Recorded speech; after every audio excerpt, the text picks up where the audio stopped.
మరి 27 దాడి జరిగి 28 దాడి జరిగి జయచంద్రారెడ్డి ఇంటి పైన నీ వైఫల్యం వల్ల 30వ తేదీ హత్య జరగలేదు అదే గ్రామంలో లింగమయ్య హత్య జరగలే మరి 28వ తేదీ పోలేపల్లి ఎంపీటీసీ కొడుకును ఇదే ముద్దాయిలు పిలిచి బెదిరించడం వాస్తవం కాదా నువ్వు పోయి కొండయ్య గంతిమర్రి ఎంపీటీసీని బెదిరించడం వాస్తవం కాదా ఇంత దిగజారాలనా సుధాకర్ ఎవరిని నమ్ముకొని నువ్వు చేస్తున్నావు ఇది పరిటాల సునీత నీకు టికెట్ ఇప్పించేటువంటి సామర్థ్యం ఉందనుకుంటున్నావా ఆమె పైన ఆమె అధిష్టానానికి నమ్మకం ఉందనుకుంటా ఉన్నావా అవసరం తీరేంత వరకు చంద్రబాబు తర్వాత ఏ ప్రభుత్వం వచ్చినా ఆ ప్రభుత్వంతో చట్టపట్టాలు వేసుకొని పనులు చేసుకునే విధానం కాదు ఆమెది ఆమె భర్త చంద్రబాబు నాయుడు గారిని తిట్టిన విషయం మీకు తెలిసినా తిట్టే తిట్లు మీకు తెలిసినా ఆమె భర్త కానీ ఆమె కుమారుడు కానీ మొన్న టికెట్ ఇవ్వలేదని బతికినప్పుడు ఆమె భర్త కానీ చంద్రబాబు నాయుడిని తొన్నినా కొడుకొని తిట్టినారు చంద్రబాబు నాయుడిని తొన్నినా కొడుకొని తిట్టినారు పరిటాల కుటుంబం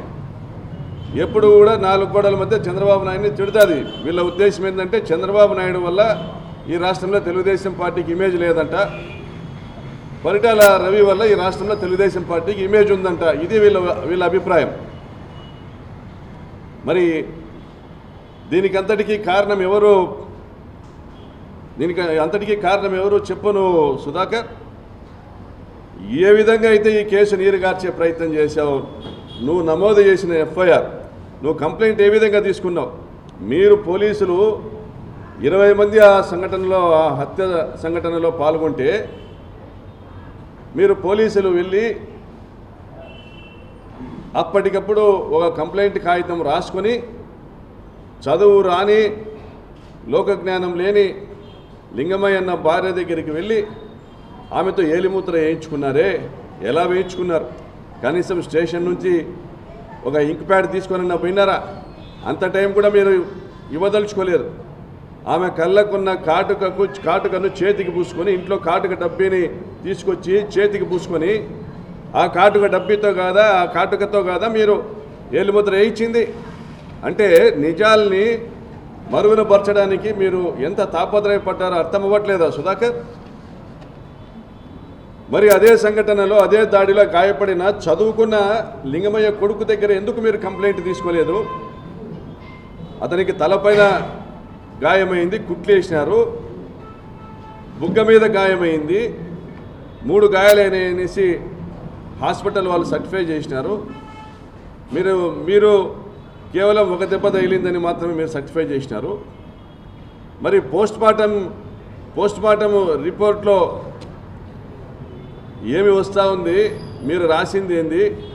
మీరు ధర్మవరం ఆసుపత్రి పోయినప్పుడు అక్కడ వాళ్ళు నమోదు చేసింది ఏంది మీరు రాసింది ఏంది సవేరా ఆసుపత్రిలో నమోదైనటువంటి గాయాలు వాళ్ళు రాసింది ఏంది మీరు రాసింది ఏంది ఇవన్నీ తేడాలు లేవా సుధాకర్ వారు ఆ దాడికి ఉపయోగించింది బేస్బాల్ బ్యాట్ అయితే బేస్బాల్ బ్యాటు ఒకే దెబ్బతో బ్యాట్తో వేసిన ఒకే దెబ్బతో లింగమయ్య అన్న తలకాయ పగిలిపోతే ఆ బేస్బాల్ బ్యాట్ కూడా ముక్కలైతే ఆ ముక్కలైన బేస్బాల్ బ్యాట్తో మళ్ళీ అక్కడ ఉన్నటువంటి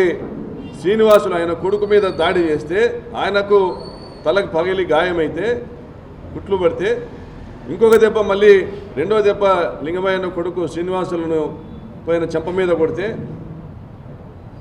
అది గోకుడు గాయమైతే ఇవన్నీ జరిగితే మరి ఎందుకు మీరు శ్రీనివాసులతో స్టేట్మెంట్ తీసుకోలేదు కంప్లైంట్ తీసుకోలేదు